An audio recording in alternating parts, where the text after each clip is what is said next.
Bismillahirrahmanirrahim. Assalamualaikum warahmatullahi wabarakatuh. Alhamdulillah. Allahumma salli wa sallim ala sayyidina Muhammadin bil lisani jami'ati fi hadratil wasi'ah. Salatan tamuddu biha jismi min jismihi wa qalbi min qalbihi wa ruhi min ruhihi wa sirri min sirrihi wa ilmi min ilmihi wa amali min amalihi wa khuluqi min khuluqihi wa wijhati min wijhatihi wa niyati min niyatihi wa qasdi min qasdi wa ta'udu barakatuhu alayya wa ala auladi wa ala ashabi wa ala ahli asri ya nur ya nur ya nur ij'alni nuran yakin nur. Alhamdulillah, di kesempatan di pagi hari ini Allah Subhanahu wa taala masih memberikan kesehatan, dan harapan saya juga di pagi hari ini sahabatku dalam keadaan sehat walafiat dan segala hajat Allah kabulkan, dan yang sakit semoga cepat sembuh dan diluaskan fitur rezekinya. Putra-putrinya semoga menjadi anak yang soleh dan yang solehah, berguna bagi nusa bangsa, negara dan agama. Amin ya rabbal alamin. Mari sahabatku, kita menonton video ini sampai selesai ya sahabat ya, biar tidak gagal faham nasihat dari seorang ulama yang sangat luar biasa, yaitu Abu Ya Razi, yaitu tentang akhir zaman. Selamat menonton. Karena virus bicara-bicara nasab sembarangan ya, alhamdulillah ya. Ciri-ciri akhir zaman, nasab Nabi mulai dipersoalkan. Kenapa?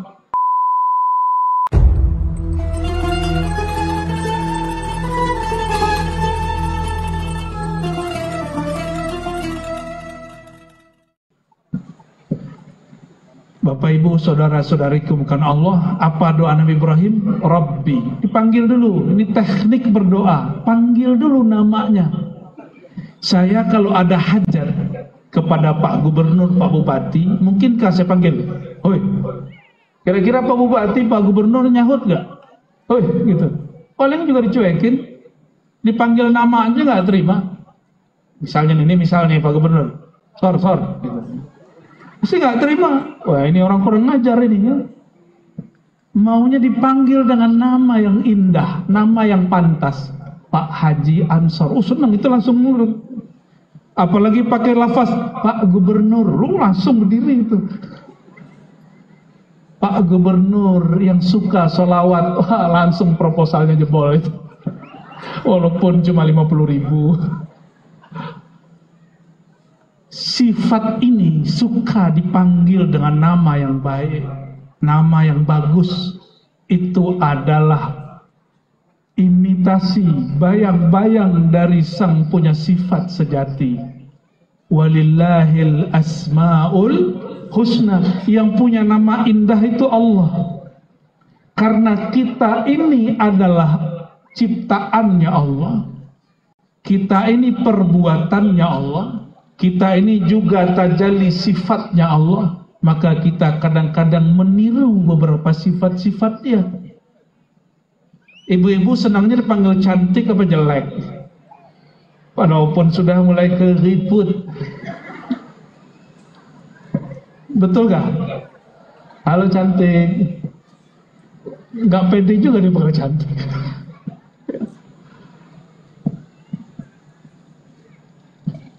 Jadi kita ini senang dipanggil dengan sifat yang indah. Rabbi itu nama jabatan Allah. Nah, itu kalau kira-kira dibahasakan. Apa nama dia? Allah. Jabatannya Rabb. Rabbul Alamin. Segala puji, alhamdulillahi Rabbil Alamin. Segala puji terpulang kepada pemilik alam semesta, pencipta alam semesta. Rabbul Alamin itu nama jabatan kalau sekarang disebut, tapi nggak perlu pemilu.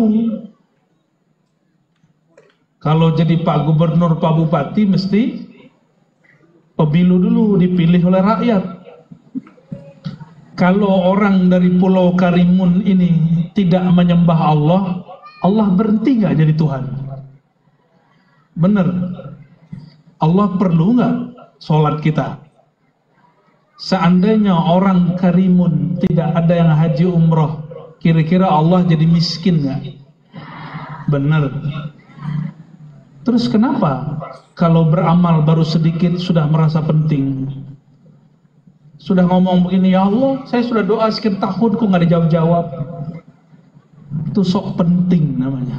Allah nggak suka sama rasa penting. Tanya Pak Gubernur, tanya Pak Bupati, sama orang sok penting itu belum nggak suka. Saya bawa proposal ke Pak Gubernur, Pak Bupati. Terus udah 5 hari, saya telepon, Pak, itu proposal saya kok nggak dicair-cairkan? Anda ini benar gubernur nggak? Anda ini benar bupati nggak? Itu kira-kira proposalnya cair atau dirobek? Sekarang banyak orang begitu, ngatur-ngatur Tuhan, maksa-maksa Allah. Ya Allah, saya udah doa sekian bulan, kok nggak dijawab-jawab? Betul nggak? Allah nggak suka sama orang begitu, karena nggak tahu seni berdoa. Itu seni jadi berdoa itu ada ilmunya. Jangankan meminta kepada Allah, meminta kepada makhluk pun ada caranya.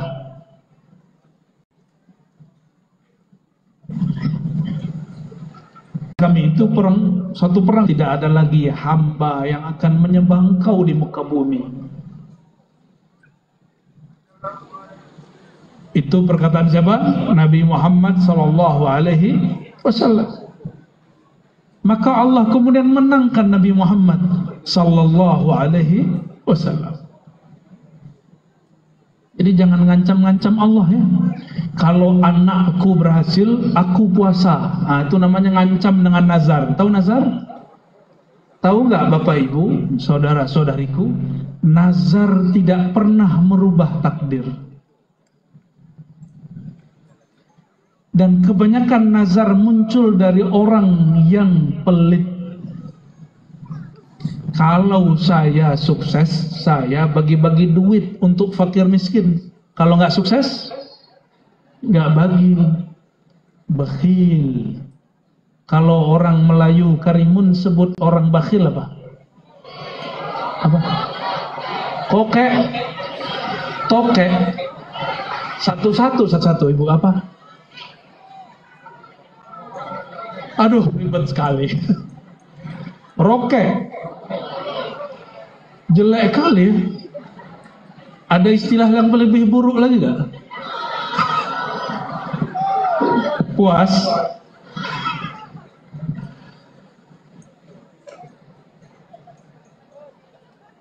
Orang yang suka nazar itu orang yang tadi apa namanya? Nabi sendiri yang berkalam, la tunziru, la tukthirun nazar. Jangan banyak-banyak nazar, jangan suka bernazar. Kenapa? Karena nazar itu tidak merubah takdir. La yustakhraju illa min bakhil. Tidaklah keluar kecuali dari mulut orang yang bakhil. Maka nanti kita berharap calon-calon pemimpin masa depan gak usah gombal. Ya, mulai saja dari apa yang dia bisa, lalu cita-citakan apa yang mungkin dia maksimalkan. Kita doakan mereka-mereka Allah bersamai. Amin ya rabbal alamin. Jika iblis doanya dikabulkan, masa kekasih Allah bernama Nabi Ibrahim tidak dikabulkan? Nabi Ibrahim ini berkaitlah dengan doa atau sholawat al-bushra. Siapa yang mengijazahkan di sini? Al-Habib Segaf Baharun, ya, hafizahullah, ya. Alhamdulillah, berarti orang Karimun nggak kena virus bicara-bicara nasab sembarangan, ya. Alhamdulillah, ya. Ciri-ciri akhir zaman, nasab Nabi mulai dipersoalkan. Kenapa? Karena Al-Mahdi, Imam Mahdi akhir zaman itu zuriat Nabi SAW. Kalau orang sudah tidak hormat zuriat Nabi, nanti jika muncul Al-Imam Al-Mahdi, orang bilang, nasab kamu kan terputus. Nanti begitu ujungnya. Jadi jangan ikut-ikutan, terutama para ustadz, mohon maaf, Jangan ikut-ikutan kita diam saja. Ya. Saya pernah dulu berkomentar walaupun tidak banyak, tapi saya berhenti. Kenapa? Khawatir yang sedang bertengkar itu semuanya zuriat Nabi Muhammad SAW, baik yang pro ataupun yang kontra. Kalau saya kritik salah satunya, takutnya menyakiti salah satu zuriat Nabi Muhammad SAW. Ya. Nabi Ibrahim gelarnya Al-Khalil. Kata Sayyidina Ibn Abbas, Nabi SAW bersabda, "Ata'ajubun, apakah kalian tidak ta'jub? Al-khullah li Ibrahim, makom." Jadi orang-orang dekat kepada Allah itu ada nama-nama makomnya, tempat duduknya. Nama makom beliau disebut Al-Khullah. Nabi Ibrahim itu disebut khullah, bukan kulah ya. Kalau kulah itu untuk tempat air berwudu, air dua kulah ya. Orang Melayu masih begitu kah wudu? Enggak, pakai kerannya. Anak-anak sekarang udah nggak tahu dua kulah. Ini bukan kulah, khullah. Khullah berarti teman. Allah mengambil teman dari makhluknya. Tapi teman di situ berarti kekasih. Tapi tidak sampai kepada derajat Habib. Wal kalam li Musa, sedangkan derajat makom kedekatan berkalam-kalam denganku ada pada Sayyidina Musa. Sedangkan aku, kata Nabi, aku dapat makom al-mahabbah al-habib. Dari beliaulah diturunkan gelar Sayyid dan Habib kepada zuriat-zuriat beliau. Ya. Dan salah satu mukjizat baginda Nabi Muhammad SAW, zuriatnya masih ada sampai sekarang. Itu mukjizat. Jadi zuriat Nabi itu dicek silsilahnya sampai ke Nabi Adam ketemu. Kalau bapak-bapak ini yang bukan Sayyid, paling 3 ke atas habis. Bin Fulan, gak jelas. Ya. Tapi kalau Sayyid, Habib, dicek sampai ke Nabi Adam bisa dipertanggungjawabkan. Ada kitabnya. Itulah yang Nabi katakan, kullu nasabin inqata'a illa nasabi. Semua nasab terputus kecuali nasabku. Sallallahu alaihi wasallam. Nabi Ibrahim, beliau mengatakan makomku makom khullah, dan beliau berdoa di dalam surah Al-Baqarah dan beberapa surat lain. Beliau berdoa, Rabbana wab'ats fihim rasula, ya Allah tolong bangkitkan dari umat mereka ini, orang Arab ini, seorang Rasul. Berapa lama Allah baru kabulkan? 2500 tahun lebih. Bayangkan Nabi Ibrahim doa 2500 tahun baru muncul. Ada yang doa segitu? Ada yang tahu Nabi Ibrahim baru melahirkan anak dari istrinya umur 80. Pak Gubernur umur berapa Pak? Maaf, 59, masih muda, ya,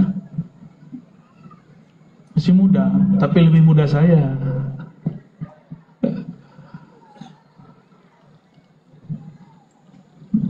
Kalau 59 itu sudah malu punya anak, benar nggak? Udah malu punya anak kecil. Nabi Ibrahim punya anak umur 80-an, baru dikasih anak. Minta sudah lama, sekali dikasih disuruh sembelih. Itulah hebatnya makom khullah. Khullah itu teman dekat. Terlihat Nabi Ibrahim asik dengan anaknya Nabi Ismail. Maka Allah uji, hei Ibrahim, jika benar engkau teman dekatku, sembelihlah itu teman barumu, anakmu Ismail. Dia lakukan. Ketika hendak mau disembelih, turun ayat. Nah, ini banyak orang buat khurafat. Katanya Nabi Ibrahim merem, matanya dipejam ketika dia sembelih, yang disembelih berubah menjadi nggak begitu ceritanya. Di Quran nggak begitu. Sebelum Nabi Ibrahim menyembelih, turun ayat bahwa Allah mengubahnya, menggantinya. Nabi Ismail tidak jadi disembelih, disembelihnya bidzabhin azim, dengan hewan yang gemuk, yaitu domba yang sehat. Jadi bukan berubah gitu ya. Itu yang dibayangkan guru-guru ngaji dulu di kampung. Ini mohon diluruskan. Agama kita sangat rasional. Nggak ada yang tiba-tiba aneh-aneh, itu nggak ada. Nah, demikianlah sahabatku penjelasan daripada Abu Razi. Sungguhnya akhir zaman itu penuh dengan fitnah. Maka dari itu, jika kalian suka dengan video ini, maka di komen, di share, and subscribe. Dan jika terdapat hal yang kurang berkenan, saya mohon maaf yang sebesar-besarnya. Saya akhiri, masalah fi amanillah. Assalamualaikum warahmatullahi wabarakatuh. Sampai jumpa.